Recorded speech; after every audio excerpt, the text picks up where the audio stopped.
Good afternoon sa inyong lahat. For today's video guys, nandito ako ngayon sa Tondo, sa bahay po ng anak ko dahil hinatid ko po sila dito kahapon ng hapon. So, hindi po ako nakauwi dahil may sakit po yung aking apong isa, yung bunso. Kaya medyo sinamahan ko po yung aking manugang dahil syempre apat po sila, kawawa naman kung basta ko lang po sila iwanan. So ngayon yung anak ko guys bumiyahe po ng kanyang Lala Move na extra income din. So by tomorrow morning uuwi na po tayo at medyo magaling-galing na po itong aking apo. Sana nga po magdire-diretso na guys. Like kawawa naman syempre 3 years old lang po siya.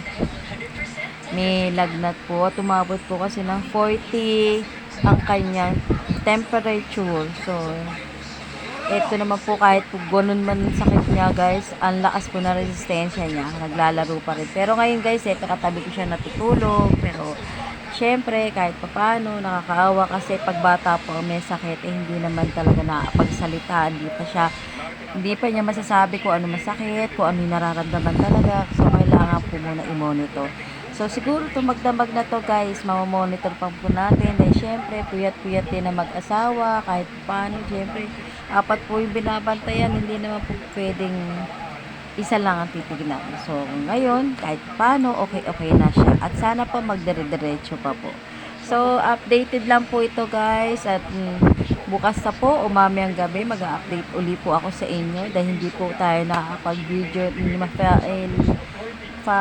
past ilang araw. Kaya eto, pag video po tayo dahil wala po tayo masyadong ginagawa at tulog po yung ating mga chikiting pasyon. So, for the meantime, babay na po uli at thank you for watching guys. Bye-bye. Happy anniversary ulit sa SLGF family.